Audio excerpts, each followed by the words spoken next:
ನಮ್ಮ ಸಾಹಿತ್ಯದಲ್ಲಿ, ಸಿನಿಮಾದಲ್ಲಿ ಹಾಗೂ ಶ್ರೀಸಾಮಾನ್ಯರ ಮನಸ್ಸಿನಲ್ಲಿ ಯೋಧರಿಗೆ ಒಂದು ವಿಶೇಷವಾದಂತಹ ಸ್ಥಾನ ಕೊಟ್ಟಿದ್ದೀವಿ.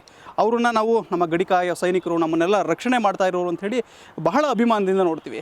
ಆದರೆ ಮೈಸೂರಿನಲ್ಲಿ ಏನಾಗಿದೆ ಅಂತ ಹೇಳಿದ್ರೆ, ಇದೇ ಯೋಧರಿಗೆ ಈ ಒಂದು ಯುದ್ಧ ಸ್ಮಾರಕ ಮಾಡಬೇಕು ಅಂತ ಹೇಳಿ ಮೈಸೂರಿನಲ್ಲಿ ಜಿಲ್ಲಾಧಿಕಾರಿ ಕಚೇರಿಯ ಪಕ್ಕದಲ್ಲಿ 4 ಎಕರೆ ಜಾಗವನ್ನು ಮೀಸಲಿಡಲಾಗಿದೆ. ಭಾಳ ಕೇಂದ್ರ ಸ್ಥಳ ಮೈಸೂರು ನಗರದಲ್ಲಿ. ಆದರೆ ಕಳೆದ 30 ವರ್ಷದಿಂದ ಏನು ಈ ಒಂದು ವಾರ್ ಮೆಮೋರಿಯಲ್ ಮಾಡಬೇಕು ಅಂತೇಳಿ ಪ್ರಸ್ತಾವನೆ ಬಂತು, ಅವಾಗಿಂದ ಇವಾಗಿನವರೆಗೂ ಸಾಕಷ್ಟು ಕುಂಠಿತವಾಗಿಯೇ ಸಾಗ್ತಾ ಇದೆ ಕಾಮಗಾರಿ. ಒಂದು ಹಂತದಲ್ಲಿ ಸಿದ್ದರಾಮಯ್ಯನವರು ಇದಕ್ಕೋಸ್ಕರ 1,60,00,000 ರೂಪಾಯಿಯನ್ನು ವೆಚ್ಚ ಅಂದರೆ ಅನುದಾನವನ್ನು ಬಿಡುಗಡೆ ಮಾಡ್ತಾರೆ. ಬಿಡುಗಡೆ ಆದ ನಂತರವೂ ಕೂಡ ಸಾಕಷ್ಟು ವೇಗಗತಿಯಲ್ಲಿ ಈ ಕಾಮಗಾರಿಗಳು ನಡೀತಾ ಇಲ್ಲ. ಜಿಲ್ಲಾಧಿಕಾರಿಗಳು ಇದಕ್ಕೆ ಅಧ್ಯಕ್ಷ ಆಗಿರ್ತಾರೆ. ಅವರು ಮನಸ್ಸು ಮಾಡಿದ್ರೆ, ಜಿಲ್ಲಾಡಳಿತ ಮನಸ್ಸು ಮಾಡಿದ್ರೆ ಇದನ್ನು ಬೇಗ ಪೂರ್ಣಗೊಳಿಸಬಹುದು. ಅದ್ರ ಜೊತೆಗೆ ಒಂದು ಐತಿಹಾಸಿಕವಾದಂತಹ ಒಂದು ಯುದ್ಧ ಸ್ಮಾರಕ, ಪ್ರವಾಸಿಗರೆಲ್ಲ ಬಂದು ನೋಡುವಂತಹ ಒಂದು ಐತಿಹಾಸಿಕ ಸ್ಥಳವಾಗಿ ಇದನ್ನು ಮಾರ್ಪಡಿಸ್ಬೋದು. ಇದಕ್ಕೆ ಸಂಬಂಧಪಟ್ಟ ಹಾಗೆ ಹೆಚ್ಚಿನ ಡೀಟೇಲ್ಸನ್ನು ನಾನು ನಿವೃತ್ತ ಸೈನಿಕರ ರಾಜ್ಯ ಉಪಾಧ್ಯಕ್ಷರು ಹಾಗೂ ಮೈಸೂರು ಜಿಲ್ಲಾ ಅಧ್ಯಕ್ಷರಾದಂಥ ದಿವಾಕರ್ ಅವರಿಂದ ಕೇಳಿಲ್ಲ ಅಂತ ತಿಳ್ಕೊತೀನಿ. ಸರ್, ಈ ಯುದ್ಧ ಸ್ಮಾರಕ ನಿರ್ಮಾಣದ ಇತಿಹಾಸ ಏನು ಸರ್? ಸರ್, ಮೈಸೂರಿನಲ್ಲಿ ಯುದ್ಧ ಸ್ಮಾರಕ ಬಹಳ ಮುಖ್ಯವಾಗಿ ಬೇಕಾಗಿರುವಂಥದ್ದು.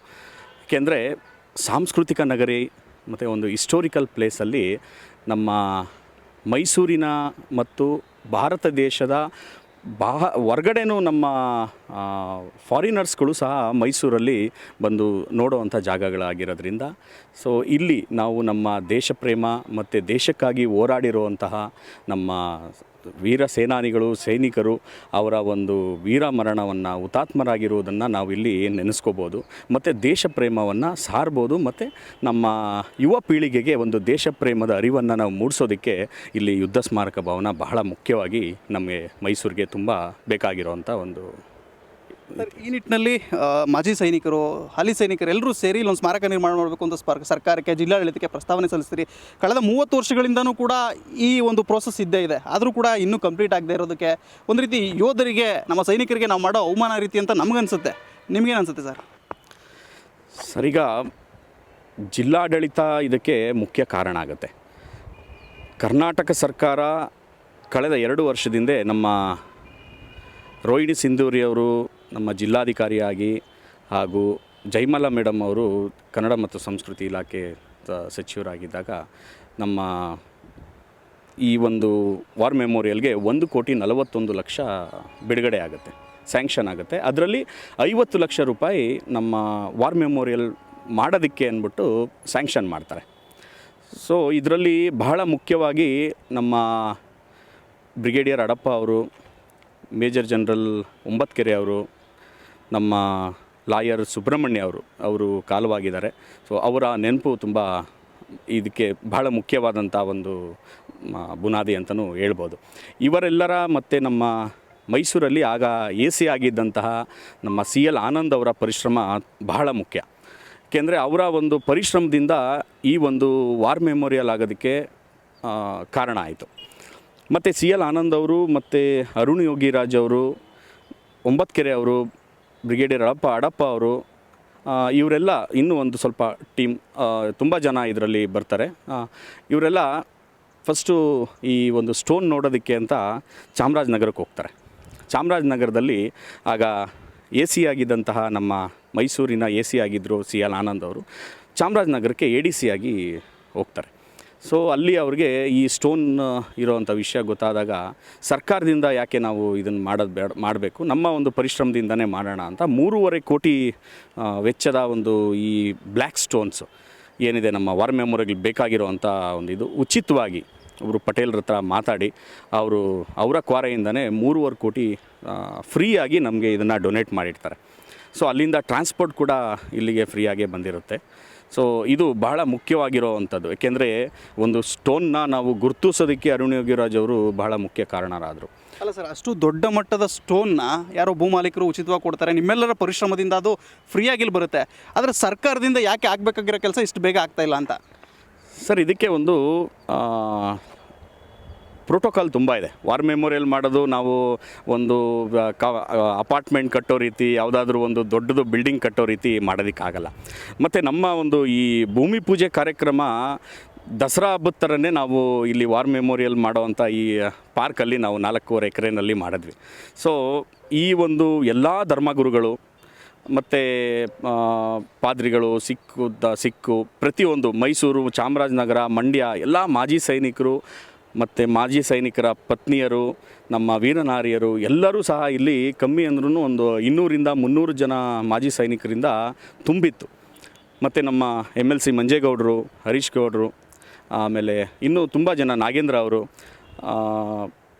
ತುಂಬ ಒಂದು ಏರ್ಫೋರ್ಸ್ ಅಧಿಕಾರಿಗಳು ಎಲ್ಲರೂ ಸೇರಿ ಇಲ್ಲಿ ನಾವು ಭೂಮಿ ಪೂಜೆಯನ್ನು ಮಾಡಿದ್ವಿ.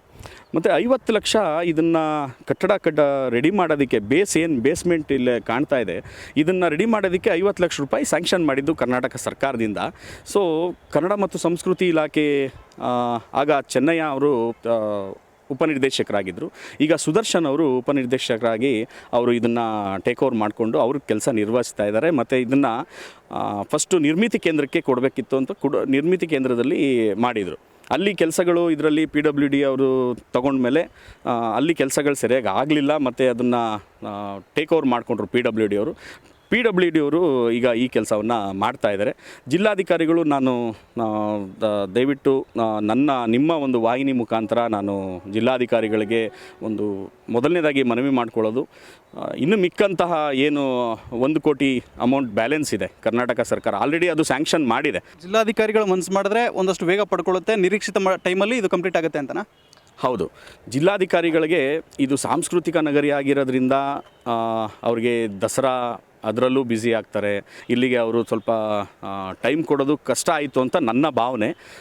ಸೊ ಈಗ ಯಾವುದೇ ರೀತಿಯಾದಂಥ ಕೆಲಸಗಳು ಇಲ್ಲದೇ ಇರೋದ್ರಿಂದ, ಅಂದರೆ ಸರ್ಕಾರಿ ಕೆಲಸಗಳು ಒತ್ತಡಗಳು ಕಮ್ಮಿ ಇರೋದ್ರಿಂದ ಈಗ ನಮ್ಮ DC ಆದಂಥ ಲಕ್ಷ್ಮೀಕಾಂತ್ ರೆಡ್ಡಿ ಸಾಹೇಬ್ರಿಗೆ ನಾನು ನಮ್ಮ ಸಂಘದ ವತಿಯಿಂದ ಮೈಸೂರು ಜಿಲ್ಲೆಯ ಎಲ್ಲ ಮಾಜಿ ಸೈನಿಕರು, ವೀರನಾರಿಯರು, ಅವರ ಕುಟುಂಬದ ಪರವಾಗಿ, ಸರ್ಕಾರದ ಪರವಾಗೂ ನಾನು ಒಂದು ವಿನಂತಿ ಮಾಡ್ಕೊತಾ ಇದ್ದೀನಿ. ಆದಷ್ಟು ಬೇಗ ನಮ್ಮ ಒಂದು ವಾರ್ ಮೆಮೋರಿಯಲ್ ಒಂದು ಹಿಸ್ಟೋರಿಕಲ್ ಪ್ಲೇಸ್ನಲ್ಲಿ ನಮ್ಮ ಒಂದು ರೆಡಿಯಾಗಿ ಕಾರ್ಯರೂಪಕ್ಕೆ ಬಂದಾಗ ಒಂದು ಎಲ್ಲರಿಗೂ ಖುಷಿ ಇರುತ್ತೆ.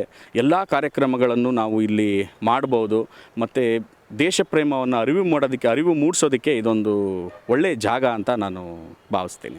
ಸರ್, ಒಂದು ಈಗ ಪೂರ್ತಿ ವಾರ್ ಮೆಮೋರಿಯಲ್, ನಿಮ್ಮ ಕನಸಿನ ವಾರ್ ಮೆಮೋರಿಯಲ್ ಇಲ್ಲಿ ಕಂಪ್ಲೀಟ್ ಆದರೆ ಏನೆಲ್ಲ ಇರಲಿದೆ ಸರ್ ಇಲ್ಲಿ ಈ ಪರಿಸರದಲ್ಲಿ 4.5 ಎಕರೆಯಲ್ಲಿ? ಸರ್, ಈ ಒಂದು 4.5 ಎಕರೆ ಏನು ಪಾರ್ಕ್ ಇದೆ, ಇದರಲ್ಲಿ ಫಸ್ಟ್ ಆಫ್ ಆಲ್ ಪೂರ್ತಿಯಾಗಿ ಈಗ 4,000 ಸ್ಕ್ವೇರ್ ಫೀಟಲ್ಲಿ ಏನು ವಾರ್ ಮೆಮೋರಿಯಲ್ ಆಗ್ತಾಯಿದೆ, ಈ ಪಾರ್ಕ್ ಒಂದು ಅಭಿವೃದ್ಧಿ ಆಗಬೇಕು. ಅಭಿವೃದ್ಧಿ ಆದಾಗ ನಮ್ಮ ಇದು ಕಾರ್ಪೊರೇಷನ್ ಅಂಡರಲ್ಲಿ ಬರೋದ್ರಿಂದ CL ಆನಂದ್ ಅವರು ನನಗೆ ಯಾವುದೋ ಒಂದು ಸನ್ನಿವೇಶದಲ್ಲಿ ಸಿಕ್ಕಿದಾಗ 1.5 ಕೋಟಿ ಗಂಟ ಇದನ್ನು ಸ್ಯಾಂಕ್ಷನ್ ಮಾಡೋದಕ್ಕೆ ರೆಡಿಯಾಗಿದೆ ಪಾರ್ಕ್ ಡೆವಲಪ್ಮೆಂಟ್ಗೆ. ಪಾರ್ಕ್ ಪೂರ್ತಿ ಡೆವಲಪ್ ಆದಾಗ ವಾರ್ ಮೆಮೋರಿಯಲ್ ಜೊತೆಗೆ ಪಾರ್ಕು ಎರಡು ಒಂದು ಸುಂದರ ಒಂದು ನೋಟ ಕಾಣುತ್ತೆ. ಅದರಿಂದ ಇದ್ರ ಜೊತೆಗೆ ಇದರಲ್ಲಿ ಯುದ್ಧ ವಿಮಾನಗಳು ಮತ್ತು ಟ್ಯಾಂಕರ್ಗಳು ಇದೆಲ್ಲ ಇಟ್ಟಾಗ ಒಂದು ಆಕರ್ಷಣೀಯವಾದಂಥ ಒಂದು ಸನ್ನಿವೇಶ, ಆಕರ್ಷಣೀಯವಾದಂಥ ಒಂದು ಜಾಗವಾಗುತ್ತೆ ನಮ್ಮ ಈ ವಾರ್ ಮೆಮೋರಿಯಲ್ಲು. ಅಂದರೆ ಈಗ ಸ್ತ್ರೀ ಸಾಮಾನ್ಯರು ಮತ್ತು ಚಿಕ್ಕ ಮಕ್ಕಳೆಲ್ಲ ಇಲ್ಲಿಗೆ ಬಂದರೆ, ಒಂದು ವೇಳೆ ಕಂಪ್ಲೀಟ್ ಆದಾಗ ಇಲ್ಲಿಗೆ ಬಂದರೆ ಸಂಪೂರ್ಣ ಚಿತ್ರಣ ಸಿಗುತ್ತಲ್ಲ ಅವ್ರಿಗೆ. ನಮ್ಮ ಸೈನಿಕರು ಹಿಂಗೆಲ್ಲ ಕಷ್ಟಪಡ್ತಾರೆ, ಗಡಿ ಹೆಂಗೆ ಕಾಯ್ತಾರೆ, ಯಾವ್ಯಾವೆಲ್ಲ ರೀತಿಯ ಆಧುನಿಕ ಯಂತ್ರೋಪಕರಣಗಳು ನಮ್ಮ ಸೈನ್ಯದಲ್ಲಿದೆ ಅನ್ನೋದೆಲ್ಲ ಗೊತ್ತಾಗುತ್ತೆ. ಒಟ್ಟಿನಲ್ಲಿ ಇಲ್ಲಿಗೆ ಬಂದರೆ ಗೊತ್ತಾಗುತ್ತೆ. ಆದರೆ ಎಲ್ಲ ಟೈಮಲ್ಲೂ ಇದನ್ನು ಓಪನ್ ಮಾಡೋದಕ್ಕೆ ಒಂದು ಜಿಲ್ಲಾಧಿಕಾರಿಗಳು ಯಾರನ್ನಾದರೂ ಒಬ್ಬರನ್ನ ಇಲ್ಲಿ ನೇಮಿಸಿ ಯಾರಿಗಾದ್ರೂ ಒಬ್ಬರನ್ನ ಇದು ಕೊಡಬೇಕು, ನಿರ್ವಹಣೆ ಕೊಡಬೇಕು. ಮತ್ತು ಎಲ್ಲ ಪ್ರೇಕ್ಷಕರಿಗೂ ಮೈಸೂರಲ್ಲಿ ಬರೋ ಅಂಥವ್ರು, ಮೈಸೂರಲ್ಲಿ ಇರೋವಂಥವ್ರು, ಸುತ್ತಮುತ್ತ ಪ್ರದೇಶದಲ್ಲಿರೋ ಅಂಥವ್ರಿಗೆ ಇದೊಂದು ಪ್ರೇಕ್ಷಣೀಯ ಸ್ಥಳ. ಯಾವುದು ಈಗ ನಮ್ಮ ಮೈಸೂರು ಝೂ ಇದೆ, ಚಾಮುಂಡಿ ಬೆಟ್ಟ ಇದೆ, ಬೃಂದಾವನ್ ಗಾರ್ಡನ್ ಇದೆ, ನಂಜನಗೂಡು ಇದೆ. ಆ ರೀತಿ ಮೈಸೂರಲ್ಲಿ ವಾರ್ ಮೆಮೋರಿಯಲ್ಲು ಸಹ ಒಂದು ಅತ್ಯಾಕರ್ಷಣೀಯ ಜಾಗ ಆಗಿರೋದ್ರಿಂದ ಇದಕ್ಕೂ ನಾವು ಸರ್ಕಾರ ಮತ್ತು ಜಿಲ್ಲಾಧಿಕಾರಿಗಳು ಬಹಳ ಒತ್ತು ಕೊಟ್ಟು ಪ್ರವಾಸೋದ್ಯಮ ಇಲಾಖೆಗೆ ಇದನ್ನು ಗುರುತಿಸಬೇಕು, ಪ್ರವಾಸಿ ತಾಣವಾಗಿ ಗುರುತಿಸಬೇಕು ಅಂತ ಹೇಳಲಿಕ್ಕೆ ಬಯಸ್ತೇನೆ. Thank you. ಇದಿಷ್ಟು ದಿವಾಕರ್ ಅವರ ಮಾತಾಗಿತ್ತು. ಅಂತ ಹೇಳಿದ್ರೆ ಈ 4.5 ಎಕರೆ ಏನಿದೆ ಈ ಪ್ರದೇಶ, ಇದನ್ನು ವ್ಯವಸ್ಥಿತವಾಗಿ ಅಭಿವೃದ್ಧಿ ಮಾಡಿದರೆ ಜಿಲ್ಲಾಡಳಿತ ಮತ್ತು ಜಿಲ್ಲಾಧಿಕಾರಿಗಳು ಒಂದಷ್ಟು ಆಸ್ಥೆ ವಹಿಸಿದ್ರೆ ಶೀಘ್ರವಾಗಿಯೇ ನಾವು ಅಂದ್ಕೊಂಡಿರುವಂತಹ ಕಾಮಗಾರಿಗಳೆಲ್ಲವೂ ಕೂಡ ಮುಗಿಯುತ್ತೆ. ಇದೊಂದು ಪ್ರವಾಸಿ ಕೇಂದ್ರವಾಗುತ್ತೆ, ಮೈಸೂರಿನ ಹೆಗ್ಗುರುತಾಗುತ್ತೆ.